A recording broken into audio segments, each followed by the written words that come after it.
The Fluoride Deception. Chapter 12. Engineering Consent.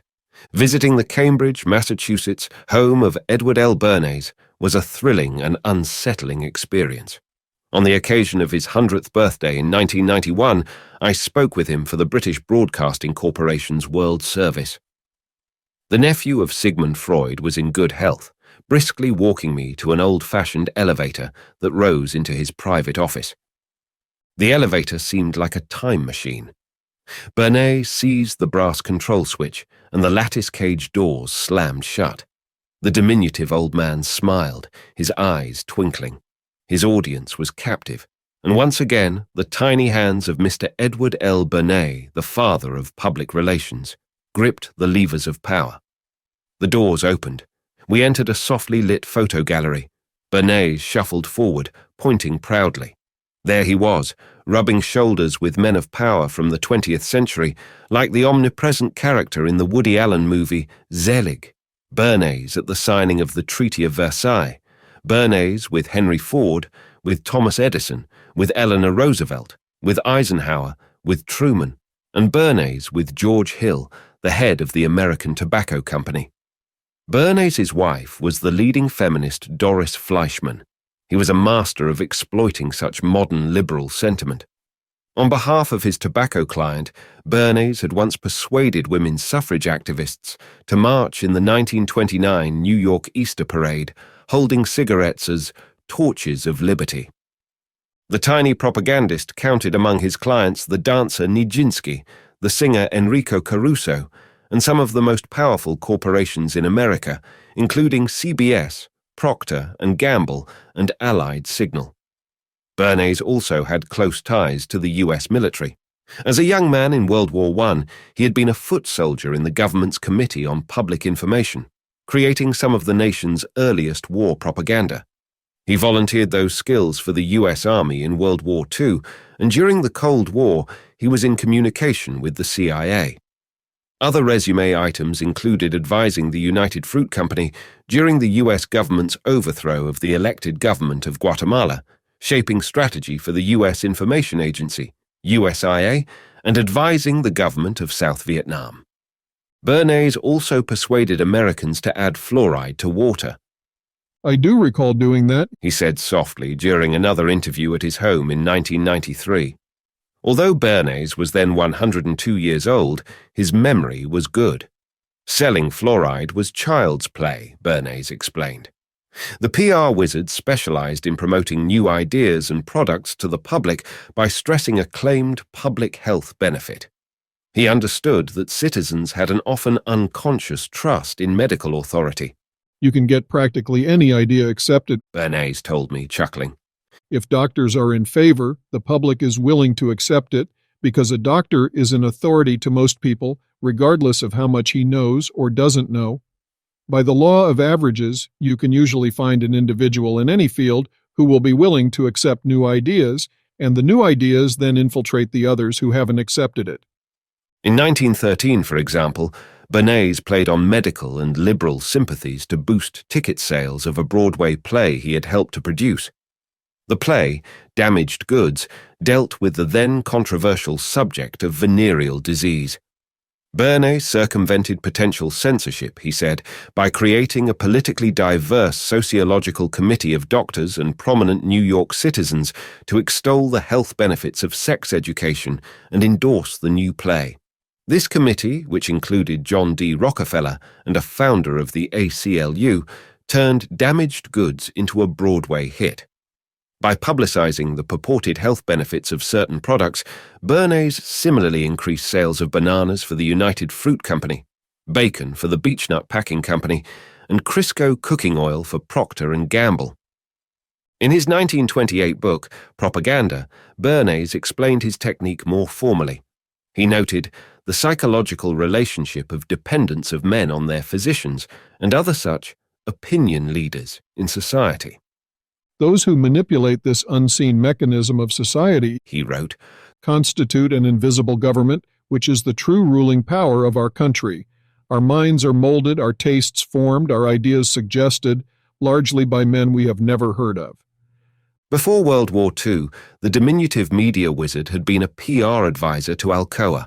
He operated from the same office building, 1 Wall Street, where the Alcoa lawyer Oscar Ewing had also worked. In 1950, Ewing had been the top government official to sign off on the endorsement of water fluoridation as Federal Security Administrator in charge of the U.S. Public Health Service. "Do you recall working with Oscar Ewing on fluoridation?" I asked Bernays. Yes, He replied. Pressed about his relationship with Ewing, Bernays shifted uncomfortably. A memory that had been crystal clear seconds earlier suddenly clouded. I had the same relationship that I had to other clients. I treated them the way a lawyer treats a client or a doctor treats a client. We had discussion of the problem at hand and how to meet them. I don't remember him very well, He insisted. Bernays glanced furtively at me. Obviously, I did nothing without their approval in advance. Bernays' personal papers detail his involvement in one of the nation's earliest and biggest water fluoridation battles, which took place in New York City. It was a key moment. The fight for fluoride was in full swing around the country, with referenda and public opinion running mostly in favor of the anti-fluoridationists. Both camps understood the importance of winning in New York. A victory for fluoride in the liberal media metropolis would give fluoride promoters a big boost elsewhere, according to Bernays. If New York accepts an idea, the other states will accept the idea too. He explained to me. In one corner of the ring was a vigorous popular movement opposing fluoridation.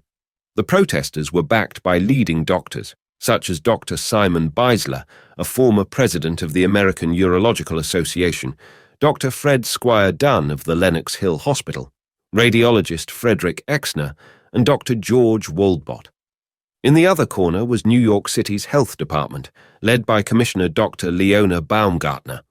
She was supported by the big guns of the nation's health establishment, including Louis Dublin, formerly of the Metropolitan Life Insurance Company, Robert Cahoe of the Kettering Laboratory, Detlev Bronk of the Rockefeller Foundation, Nicholas C. Leone of the Public Health Service, and Herman Hilleboe, New York State's Health Commissioner. During the campaign, Bernays secretly advised Health Commissioner Baumgartner on how to sell fluoride to the voters. All this intrigues me to no end. He told Dr. Baumgartner in a December 8, 1960, letter discussing fluoridation, Because it presents challenging situations deeply related to the public's interest which may be solved by the engineering of consent. The Engineering of Consent was a well-known Bernays essay on techniques of media manipulation and public relations.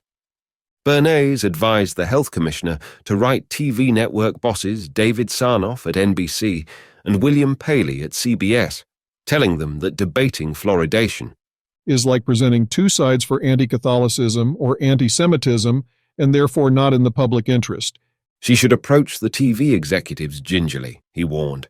without necessarily asking them to act in any specific way, but rather generically.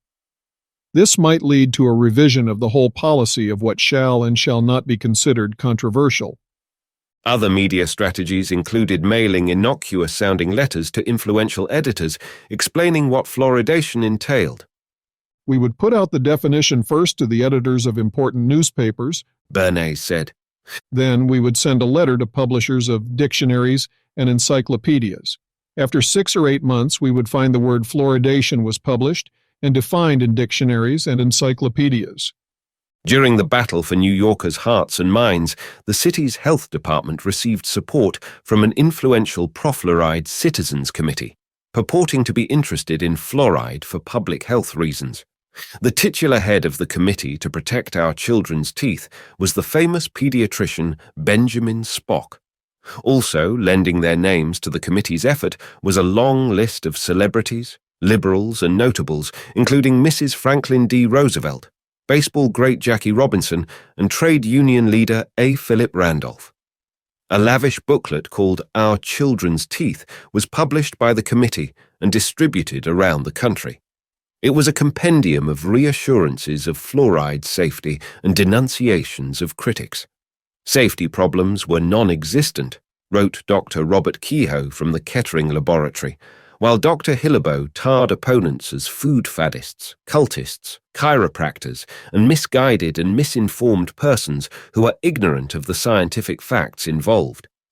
Sold to New Yorkers as a public health initiative, the Committee to Protect Our Children's Teeth had powerful links to the U.S. military-industrial complex and to the efforts of big industrial corporations to escape liability for fluoride pollution. In 1956, for example, the committee's booklet, Our Children's Teeth, was hot off the press. Before most New York parents had an opportunity to read about fluoride's wonders, lawyers for the Reynolds Aluminum Company submitted the booklet to a federal appeals court in Portland, Oregon, where the company had been found guilty of injuring the health of a local farming family through fluoride pollution.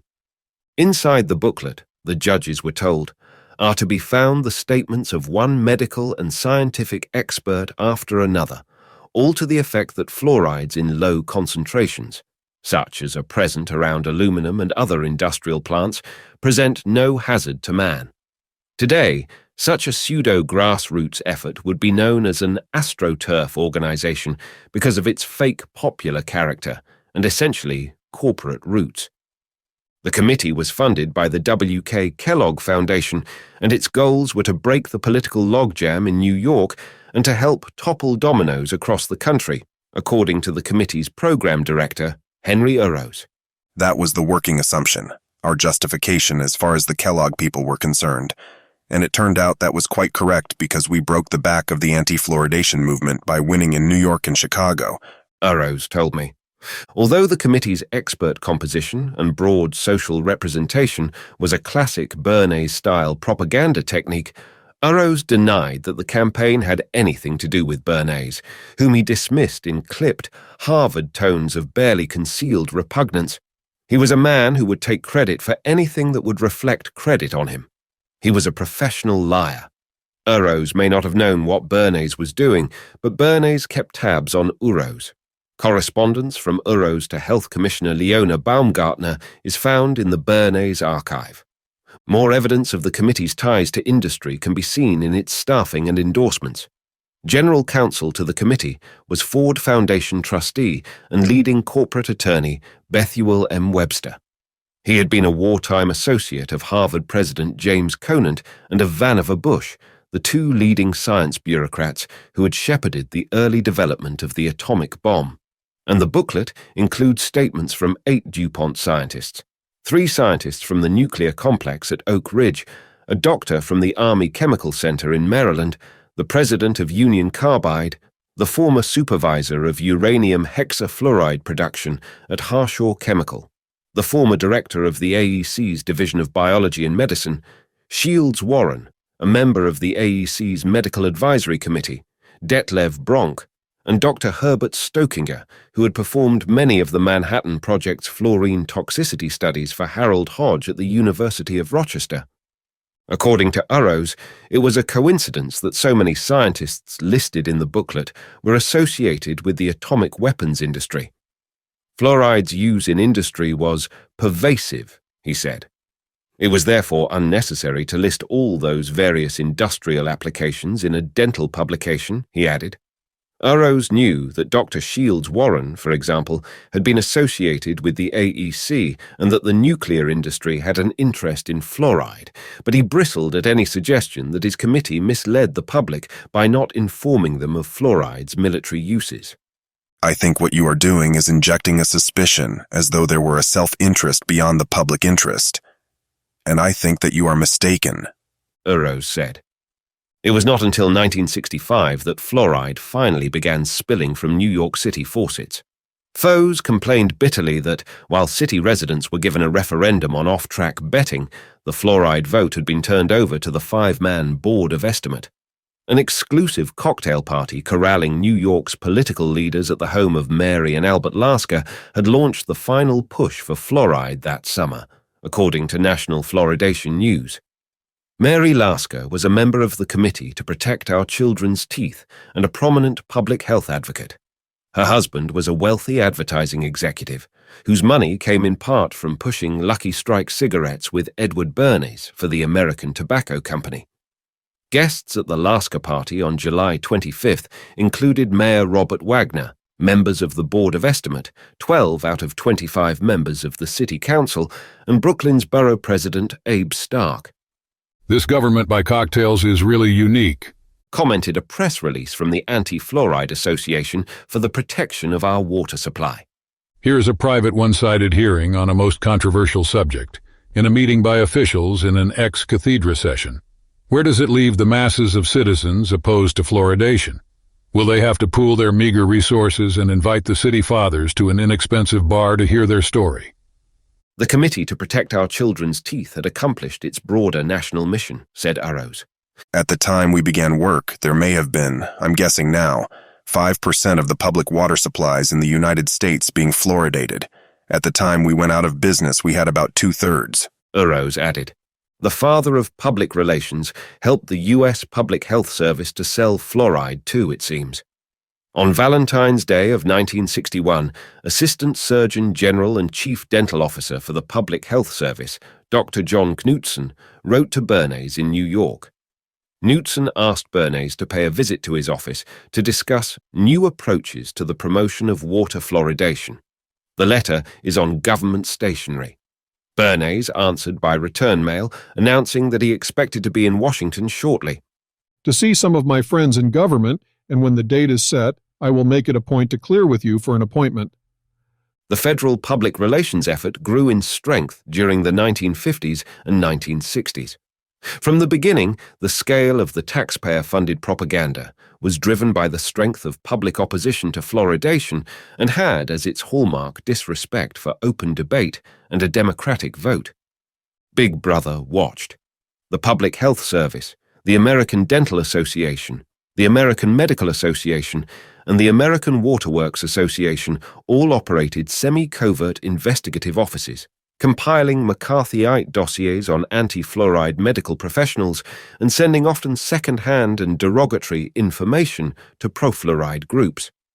The government agency for perpetuating such smear campaigns, which serves as the CIA and the USIA of the pro-fluoridationists, according to Science magazine, was a taxpayer-funded outfit inside the NIH, the National Fluoridation Information Service of the Division of Dental Health of the U.S. Public Health Service.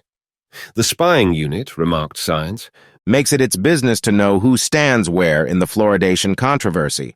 Medical professionals critical of fluoride were regularly mauled in the press, while doctors and dentists were expelled from their professional organizations for anti-fluoride heresy. At least one researcher, Dr. Reuben Feltman, who had found that fluoride supplements produce harmful side effects in pregnant women, had his federal funding withdrawn. And the leading fluoride critic, Dr. George Waldbot from Michigan, soon found himself in the crosshairs of fluoride propagandists. In 1988, Chemical and Engineering News reviewed the damage that had been done to Waldbot's scientific standing as a result of such attacks. Rather than deal scientifically with his work, wrote Bette Heilman, ADA mounted a campaign of criticism based largely on a letter from a West German health officer, Heinrich Hornung.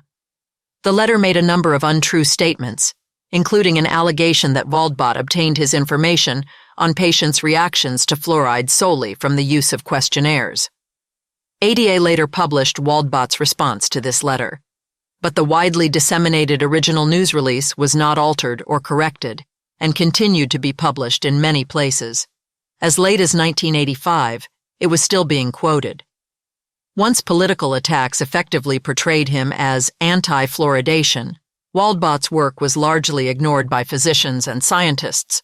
Journalists, too, were seized by the zeitgeist. In the summer of 1956, the writer Donald McNeil served as cover for the AMA's Bureau of Investigation in a failed bid to smear a leading anti-fluoride scientist. Although he would later write propaganda pamphlets for the ADA, McNeil was then preparing what was regarded as an objective book on fluoride. He would become perhaps the leading media observer of the nationwide debate over fluoride. On July 2, 1956, McNeil wrote to the distinguished radiologist Frederick B. Exner in Seattle, Washington, requesting reprints of Exner's critical paper, Fluoridation. McNeil wrote under a pseudonym, explaining he was an anti-fluoride activist planning a door-to-door campaign in Wisconsin and asking if Exner could give him some idea on the price of reprints. Secretly, McNeil was responding to a personal request from the AMA's chief gumshoe, Oliver Field, to obtain information in order to show that people are profiting from the sale of anti-fluoride literature. Dr. Exner had no idea of the subterfuge. He duly charged McNeil, a.k.a. Don Marriott, $1 for a single copy, a rate that fell on a sliding scale to 55 cents per hundred. Scientists with an eye for a successful career read the tea leaves closely. A river of federal dollars from the newly flush National Institutes of Health was cascading into research laboratories and college campuses around the nation, profoundly shaping the nation's scientific research priorities. While millions of these taxpayer dollars were spent promoting fluoridation, little money was given to study the potentially harmful effects from fluoride. Instead, the PHS spent lavishly during the Cold War, producing pro-fluoride films and public exhibits, as well as funding pseudo-scholarly works. An example of these expenditures was the 1963 booklet, The Role of Fluoride in Public Health, produced by the Kettering Laboratory and funded by the PHS. The Kettering Laboratory was simultaneously being funded by several of the biggest fluoride polluting industries in the United States. The booklet's censorship of details and the laboratory's interest in proving fluoride safe in low doses can be seen in its near-complete omission of scientists and articles critical of fluoride, and in the track's propagandistic subtitle, The Soundness of Fluoridation of Communal Water Supplies. The American Dental Association, funded in part by millions of dollars in taxpayer grants from the Public Health Service, joined the propaganda campaign, releasing a torrent of movies, slides, booklets, and exhibits, even suggesting scripts for radio programs. One such script, with fake dialogue for doctors, dentists, and a member of the Parent Teachers Association, dealt with the issue of dental fluorosis, with Orwellian double talk, stating that fluoridated water gives the teeth an added sparkle.